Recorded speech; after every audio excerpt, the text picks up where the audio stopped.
Welcome back to EWTN's coverage of the Synod on the Family, live from Rome.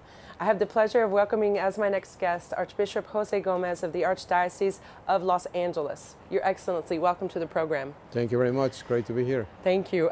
We know the Synod Fathers let out a little early this evening, so that was good news for us around 6, which has not have been normal at all, has it? No, that's the first time. Yeah. It's really good. But I heard there was an important announcement which was not new to you Synod Fathers who have known about it, but to the rest of the world. The Holy Father made an announcement today about the formation of a new dicastery. That's correct. I think it's a new dicastery that's going to be about the family and the lay faithful. So it's basically putting together several of the different pontifical commissions that we had in the past.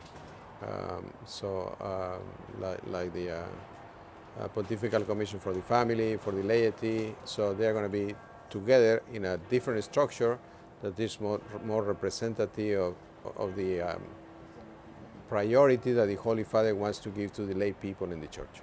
Oh, that's one fruit of the Synod we're seeing already. We know that the Relatio Finalis was presented today, that y'all haven't really had a chance to consult it yet, but this is the final document that will be handed to Pope Francis for his consultation, and then he will decide whether to maybe make an exhortation like Familiaris Consortio or so, but it's been a lot of work, hasn't it?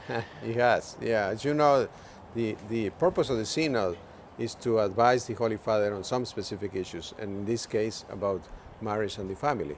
So that's what we have been working on for the last 3 weeks. So I think it's wonderful that we have a final document. We need to go through it. I think tomorrow we're going to talk about it at the General Congregation of the Synod, and then on Saturday we vote on each one of the paragraphs. So it's going to be a long session. There's probably a lot of paragraphs, but that will be a long session. So that's why we were a little surprised that you guys got out early. So I'm glad for that. One issue that is close to your heart is immigration, and that's an issue affecting families all over the world. Families afflicted by poverty and war, they're being torn apart, and immigration is a result of that. Do you think this issue was addressed? Because we haven't really talked about it even here on our show. The issue of immigration, has it been dealt with in the Synod Hall? Well, I mean, I'm being a little disappointed because there are many other issues that are important for the family, for marriage and the family, like preparation for marriage, or how to support families in the first years of once they get married. Then also the challenges that we have in society with poverty, and with immigration. Unfortunately, because the Instrumental Laboris was not really appropriate for what our discussions were all about. So we spent a lot of time working on the Instrumental Laboris, and we have been able to really have a good conversation on those other topics. Specifically about immigration, obviously it's a big challenge for society. The reality is that people move, no matter what. What we see right now in the Middle East, people coming to Europe, is a horrible tragedy. People just leaving everything and just walking and going through the Mediterranean Sea to look for a better life. And that's the reality of life. In the United States, the challenge that we have is the reality of 11 million people that are undocumented in the United States, and that we need to find a solution for them. And the fact that in the last few years, I think 2 million people were deported, and 1 of every 4 was part of a stable family. So immigration is really affecting family life all over the world. So I think it is important for us to talk about it and find a solution. And I know it's important to the Holy Father as well. He's gone, and one of his first trip, I think, was down to Lampedusa here in Italy, which is where the immigrants come in, and many of them perish along the way. And you mentioned the Middle East, where many of them are leaving because their very lives are threatened and the families are being torn apart. And so there'll be some good pastoral solutions maybe coming home with the bishops in their various parts of the world. I hope so. I hope in the final document there are several paragraphs talking about practical things that we can do to take care of people. I think the most important thing is to reach out to them and help them in the reality of the challenges that they have in daily life. They are husband and wife, they are brothers and sisters, they have children. So I think it's important for us as Catholics, as Pope Francis is telling us, to reach out to these people and help them in their needs. And welcome, and we know that they welcomed 2 families even in the Vatican walls. They said 2 of the immigrant families could live in there. I wanted to bring up the issue of conscience. Archbishop Supich of Chicago stressed the primacy of the individual conscience in making decisions about whether to receive communion if you're divorced or remarried. And he said the Pope and the Synod could grant bishops and pastors a little leeway to treat each couple on a case-by-case basis. What about this conscience in a case-by-case basis if we're talking about divorced and remarried? Well, obviously every case is different. So, but I think we all need to understand that conscience is a judgment that is based on scripture and tradition. It's not just a feeling. It's a real understanding of what is God's plan for humanity and what is it that God wants from me. So it's got to be a well-formed conscience that helps us to make the decisions in our lives. So I think that's important. I think we need to find a way to help people to have a well-formed conscience. And then obviously that's when every case is going, it must be, and in any situation in life, we don't judge people in general. We, as Jesus did, we talk to each one and try to help those specific persons to live and act according to God's will for them and for humanity and for the church. That's a challenge, mercy and truth. Reaching out in the mercy. How do you do that as pastors? You want to bring the fullness of the truth and bring them the fullness of God's unfathomable mercy. You know, what I've been talking about is the beautiful plan of God for the human person, for creation. I think Pope Francis in Laudato Si helps us to understand a little bit that beautiful plan of God for humanity. And I think the more that we know about that, what is it that God wants for us? For the world, for creation, for the human person, for the family, for the church.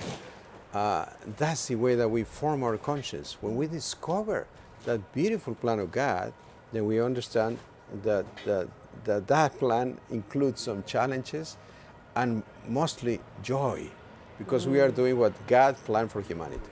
It's hard to convey that maybe to this world of today, that seeking joy in so many other things, and to say, if you come this way, we promise there's true joy, and we're telling them to maybe go against the current.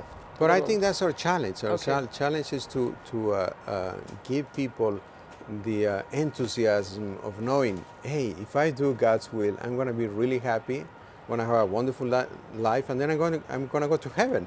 So it's exciting. So I think that's what we need to do. It's exciting. So it's not just rules and stuff. You mentioned Pope Francis earlier, and I always like to ask you Synod Fathers, because we're on the outside, and it's so nice for us to see him in there with his brother bishops. What do you think his impact has been on this Synod, just by his presence and maybe talking with him during these 3 weeks?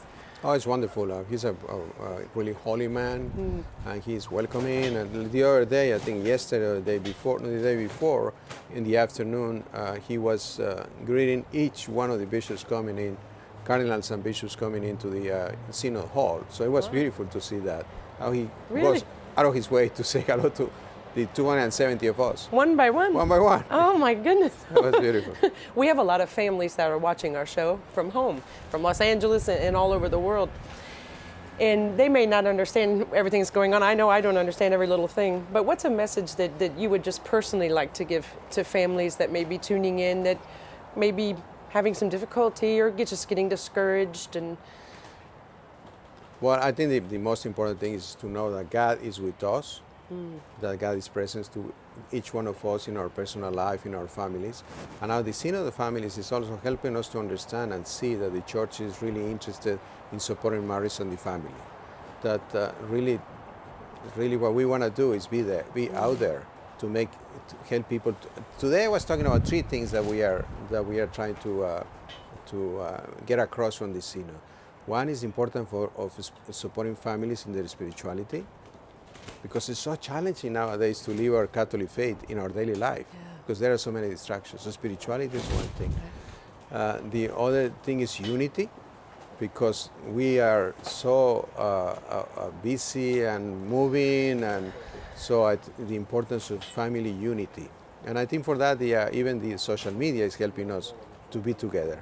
I think that's and you're on so Twitter. important. Yeah. What is your, we'll put it up later. I think it's Archbishop Gomez. I think you can follow him on Twitter, but it's very inspirational what you're writing. And I think when you can use social media, even if it's just a little phrase, even if it's just something from the gospel, your personal reflection, social media. But you're right. I think so many families are split apart and distant, even if it's just coming together for dinner. Exactly. Maybe Yeah. this could make the difference.